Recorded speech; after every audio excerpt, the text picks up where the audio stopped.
Hi, how are you? Russell Cummings here. Wanted to take you through a new product development process that I've used with a number of clients. And here's the sort of generic version of it. Obviously, we need to tailor it to your specific needs. I guess the process works by having sort of a gated process, if you like. And by a gated process, I mean that we move through at different points. You make an assessment of whether you're going to move forward with that new product. Okay, so the whole thing's about, instead of going out and going hardcore all the way, you actually make an assessment at different points, which we'll call a gate. So you've got to get through that gate in order to move on to the next phase. So the three gates we'll look at really easily are Gate 1, which is the initial evaluation. So we do initial concept outline, we evaluate some options and alternatives, and then make a decision on that using our go, no-go decision matrix.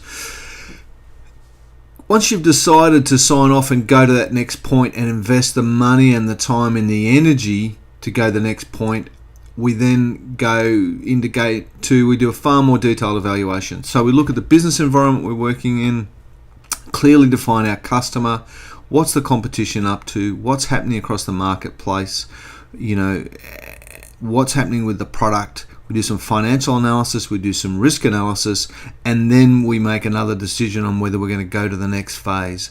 And the next phase, the next gate you've got to move through is the prototype gate. All right, so basically we're saying, get the concept right. If that concept makes sense and everybody's happy with it, then let's go and build a prototype, or a test batch, or whatever it is we're building. Okay, so test and evaluate the prototypes. So we want to get some feedback from potential customers on our prototype, and evaluate that and make whatever changes we like.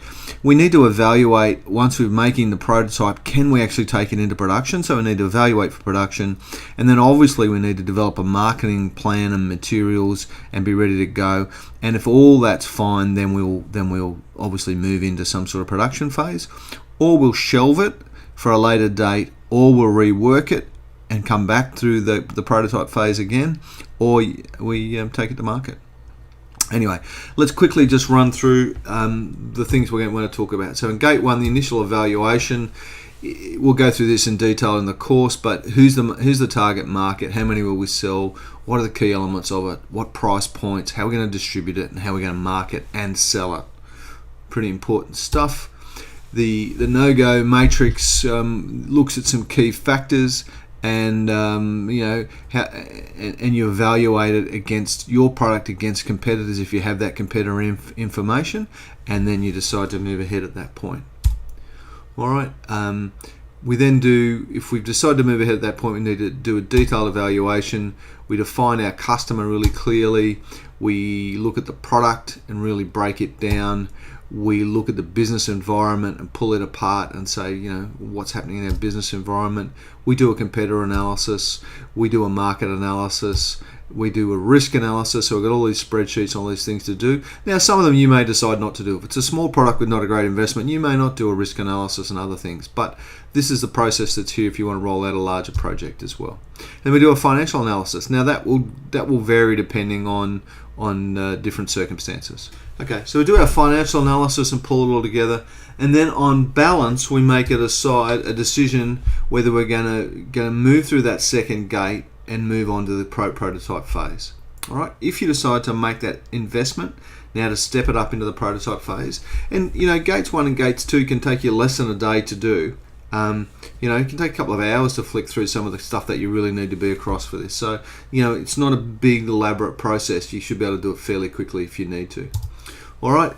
The prototype phase will vary, but at some point you need to test and evaluate prototypes. You need to evaluate that prototype, how you're going to take it to production. Do you need jigs to frame it up and build a product, or recipes, or packaging, or other things, special equipment to get the volumes that you need, those sorts of things. And then develop a marketing plan and materials to move ahead. You might want to update your financial plans, all that sort of stuff in there as well, and then sort of move on. And then really the decision is, evaluate the new product and available information. Do we proceed to a full or limited production run? Do we, need to complete some additional market research and product development before recontinuing the process? Do we shelve the project to a future date for review if the market's changed, or do we cancel the project? All right, so they're the sort of processes we make. So this course will just step you through each of those steps. As I said earlier, in Gate 2 you can jump some of the steps if you don't think they are relevant for you and your business. All right, any questions, just give me a yodel, send me a post through the Mindshop Online or an email, or pick up the phone and give me a call. Thanks.